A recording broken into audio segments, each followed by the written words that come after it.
possessions, and we had this conversation. I said, Dad, you got to understand though, Mom loves you, and you guys have been together for 30 years, and me and Chris love you, and he realized it was like a realization that his treasure wasn't money. His treasure was the fact that he had his family and his friends and all of you here that cared about him. It's funny, we went to Nevada for the vacation that we went to, and I told some people it's private, but we was 3 days out there and 4 days back. We took our time coming home. And we stopped at every gas station and hotel and place that we stopped from here to Nevada, in Kansas or wherever, we inevitably got in the car and, hey Tim! And I'm like, how do you know someone in Kansas? But sure enough, somebody he knew there. He was always somebody that he knew there. Billy touched on this too, and I did it in my Facebook post, but growing up, my dad always cared more about helping everybody else than he did about himself or anything else. He wanted to give and give and give. And a lot of my dad's friends, that some of them that aren't here, some of them that probably are not legally allowed to get time off from prison to be here. But a lot of them were people that no one else would give a chance to. They were drug addicts, or they were the people that had scraped the absolute bottom of the ground and dealt with problems in their life. My dad didn't see that. My dad saw another human being, another soul, another person, and he judged them. I said that in just a minute. He didn't judge them based on anything except for how they presented themselves in front of him. It didn't matter what color you were, what age you were, what orientation you were, what you've done in the past. It didn't matter. What mattered is what I see in front of me, and if that person is good to me, then I'm good back to them. And that's something I think everybody in this room, myself included, we could all strive to be more like. And if we were, what a great place this world would be if everyone had Tim Swain's view of humanity. My dad's legacy, he didn't leave behind a lot of stuff,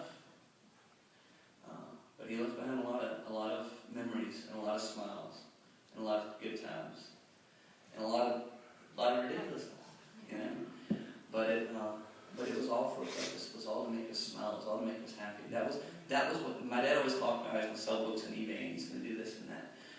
What he really wanted was to make us happy. He really wanted to put a smile on each and every person's face in this room, and all of his friends, and even strangers. He didn't care.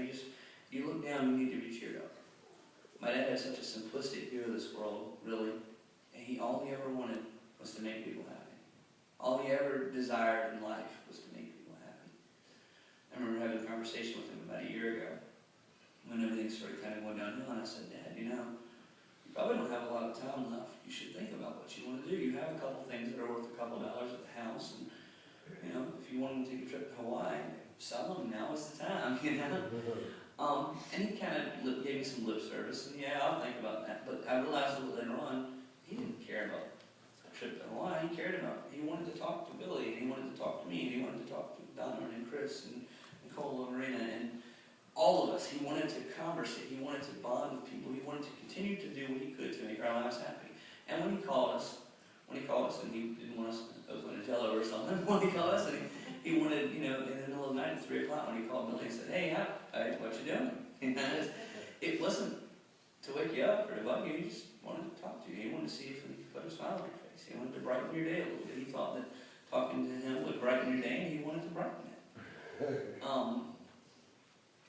I think that in a lot of ways, all of us could strive to be more like my dad, and it would make this world a better place. That's so true. I think if everybody was as giving as he was. Tim talked about going to the bookstore, and the prices always dropped in the children's books. He had a bookstore in Suffolk as well, as you guys know. And when he had the bookstore in Suffolk, I'll never forget as a kid, it made a good impression to me that anybody who wanted to come in and wanted a Bible or a Book of Mormon or a Quran or whatever your holy text was, he would now listen. Obviously you're not going to get to 1823 level, but he never charged anyone for a religious text. A homeless person, it didn't matter. He felt like anyone should be allowed to worship and believe their beliefs. And